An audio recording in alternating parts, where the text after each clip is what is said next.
The door creaked open with the sound of old hinges grinding like teeth.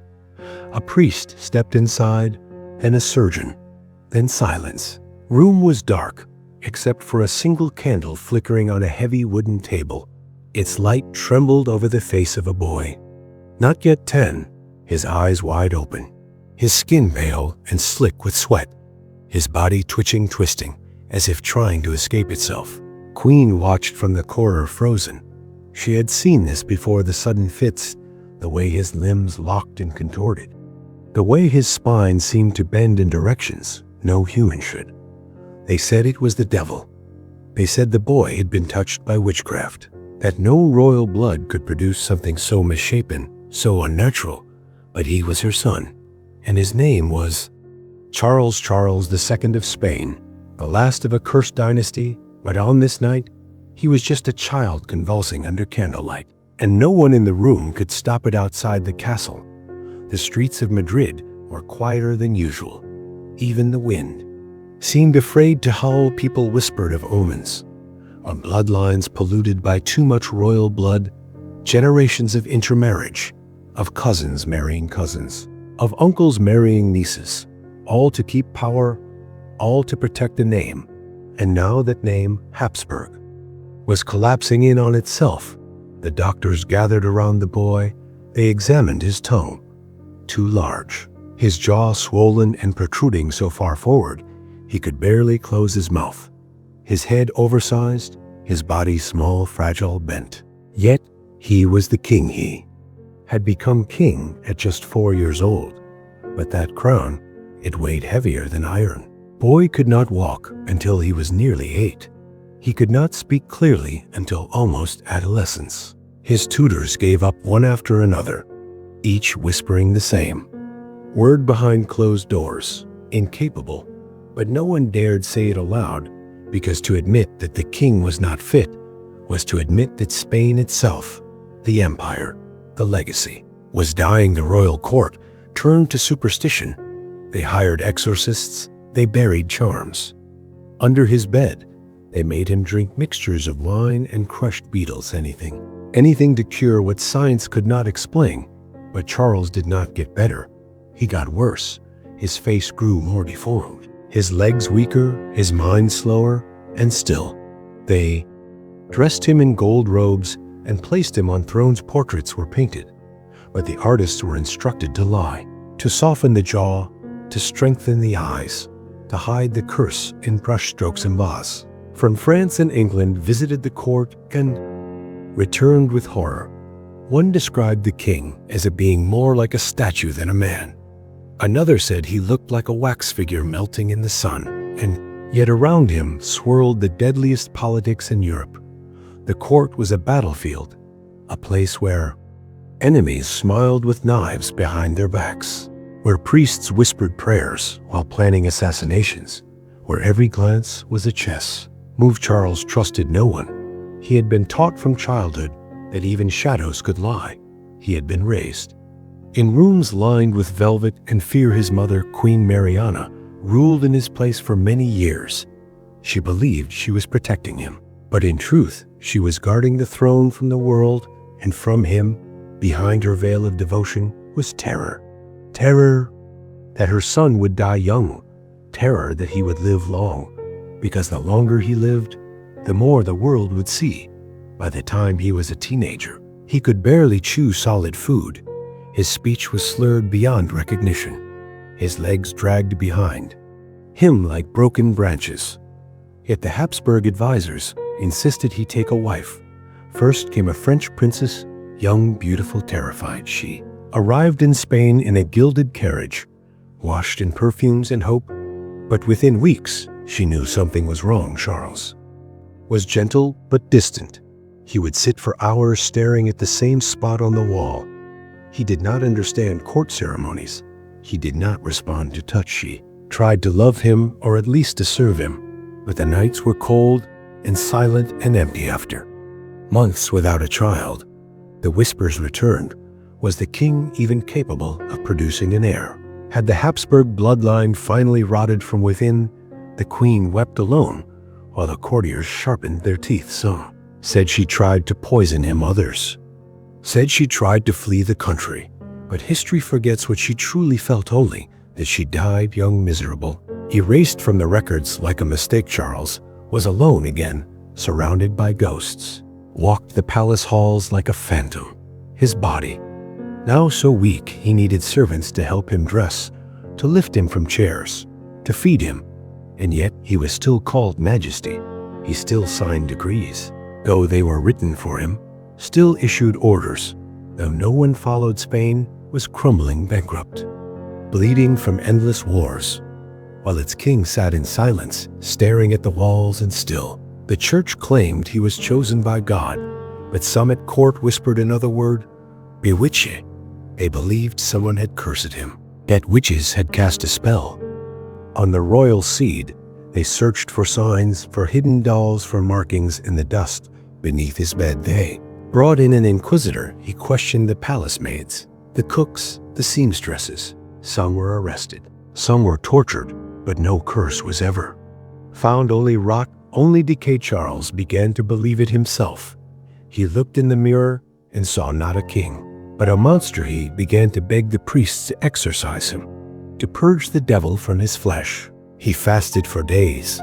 He wept through the night. He beat his chest until it bruised, but nothing changed. The shadows only deepened, and the fear around him turned to pity and to contempt. And still, he ruled. The priests brought relics to his bedside, bones of saints, shards of crosses, torn cloths soaked in holy oil. Charles clutched them like a child, whispering prayers through cracked lips, begging not for health, not for power, but for peace. But peace did not come. Instead came the vultures. Foreign envoys circled the dying throne like jackals around a carcass, each one calculating, waiting. France, Austria, the Holy Roman Empire. They all knew Spain's king would die without a son, and when he did, the world would burn inside the palace. Power shifted like sand. One faction backed France, another Austria, each using the king like a puppet, each pretending to serve him, while pulling him apart, piece by piece. Charles no longer knew who to trust. His mind had become a hall of mirrors, his memories twisted, his words tangled in his throat. Some days he thought he was still a boy, still learning to walk, still listening to his mother's voice. Other days he spoke to shadows and believed they answered back. And then he married again, this time an Austrian princess, Maria Anna of Newburgh, a woman with iron in her voice and ambition in her blood. She arrived at court, determined to save him, to strengthen his legacy, to give him a child. But she too would fail. The marriage was never consummated, whether by sickness or fear or something darker. No one knew for certain. The queen wrote letters in secret to her family, to foreign courts, describing her husband as a corpse still breathing, a soul in limbo. She warned them, the king cannot rule, the king cannot lead, the king is lost. And yet he endured year after year. Somehow Charles lived. Doctors were brought in from across Europe. Some drained his blood, others fed him mercury. One insisted his bones could be realigned through fire. Each treatment left him weaker. He vomited daily. His skin turned yellow. His teeth rotted one by one. His eyes dimmed like dying stars. He could no longer read, no longer walk unaided. And yet, still he ruled, a silent figure on a broken throne. A king in name, only a puppet whose strings had snapped. And then a final hope. A moment that could have changed everything. A child was born, not to Charles, but to a distant cousin, a Bourbon prince in France. And suddenly, the vultures began to bite. France pushed for the child to inherit the Spanish crown. Austria opposed. England threatened war. Pope Innocent himself sent letters urging peace. But Charles, still breathing, still king, had one last decision to make. Who would succeed him? He summoned his ministers, his confessors, his wife. They argued in front of him like wolves fighting over bone. Charles sat silently, watching, listening, until finally he spoke. His voice was weak, but clear, he named the French boy Philip of Anjou as his heir, and with that, he sealed the fate of Europe within weeks. The War of the Spanish Succession began. Nations collided like thunder. Hundreds of thousands would die, and all because of the last wish of a broken man. But Charles would not live to see it in. The autumn of 1700, he fell into fever. He refused food, refused light. He said the devils were near. He begged the Virgin Mary to take him. He whispered to the ghost of his mother.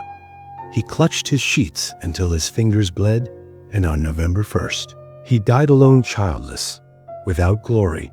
His body was so ravaged, so ruined, that the embalmers struggled to prepare it. When they finally opened his corpse, what they found shocked even them. His heart was black, his intestines rotten, his head filled with fluid, his lungs shriveled like paper. One chronicler wrote, "It was as if God had carved suffering into every part." Of him, the autopsy was hidden for years. Too shameful, too monstrous, because Charles II, the last Habsburg of Spain, was not just a sick man. He was the final result of centuries of greed, of incest, of blind power. He was a mirror held up to the empire, and the empire could not bear to look after his death. Spain burned. The war raged on for 13 years. Millions would suffer, all for a crown once worn by a child too fragile to lift it. And yet his story was buried in history books. He became a footnote, a cautionary tale, an afterthought. But Charles was more than that. He was a boy born into chains, a king cursed by blood, a man who lived in agony and died in silence. His enemies called him bewitched, but the truth was far more tragic. He was not cursed by witches. He was cursed by men who built empires on bloodlines and forgot the bodies beneath. After Charles died, they covered the mirrors in the palace. They locked the doors of his chambers. They sealed away his clothes, his letters, even his portraits, as if trying to erase the memory of a king who never ruled. A soul trapped inside a crumbling empire, but not everything could be buried. The war he triggered spread like wildfire. From the hills of Italy to the coasts of the Netherlands, from the English Channel to the forests of Bavaria, the world bled for his throne. In the cities of Spain, famine took root. Children starved, church bells rang for the dead day after day, and people still whispered the same word, bewitched. But what does it mean to be bewitched? Is it a curse? Or is it the cost of power passed through poisoned bloodlines? Charles had become a symbol of everything Spain had tried to protect and everything it had destroyed behind the gold and marble. The empire had rotted from within, and it showed in his body, in his bones, in his breath. His suffering was not just personal, it was political. It was inherited, a map of decline drawn across his face. Doctors today believe he suffered from multiple genetic disorders, perhaps mandibular prognathism, perhaps hydrocephalus, perhaps both, the result of centuries of intermarriage within the Habsburg line. He was the end of that line, the final echo of an age obsessed with keeping blood pure, and in doing so, made it toxic. The story of Charles is more than just one of deformity, or sickness, or superstition. It is about what happens when pride refuses to yield, when kings are worshipped more than cared. For when the truth is buried under silk and incense, the priests who stood by his bedside could not save him. The doctors who opened his skull could not understand him. The rulers who fought over his corpse never knew him. But he was real, he felt, feared.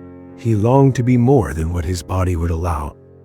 He once said to a servant, "I was born to suffer, not to reign." And maybe he was right. Because for Charles, the throne was never a privilege. It was a prison, one built not of stone, but of expectation, of legacy, of names carved into marble, so deep they crushed the living beneath them. Even today, his face stares out from faded portraits, distorted eyes, vacant lips, swollen flesh pulling away from bone. But those paintings, they do not tell the whole story. They do not tell of the nights he wept behind closed doors, the prayers whispered into emptiness, the constant pain that never left his body. Do not tell of the boy who wanted to live, to be more than a shadow in silk, and perhaps that is the greatest tragedy of all, that his story was stolen by politics, by gossip, by war, when all along he was just a child, born into a nightmare, dressed as destiny. Now, centuries later, the ghosts of Charles still linger in history's margins. His life a reminder that power without wisdom, inheritance without care, and legacy without love will always lead to ruin, and that sometimes the greatest curse of all is to be born king. Thank you for watching. If this story moved you, if it made you, feel, think, or question what you know of history, and I invite you to stay with us. There are more stories like this, more truths buried beneath the surface. Subscribe to the channel, not just to follow the past, but to understand the people who lived it, who suffered through it, who became its forgotten ghosts. This is Fifth Tense, and this was the story of the king they said was bewitched, but who was really just broken and human.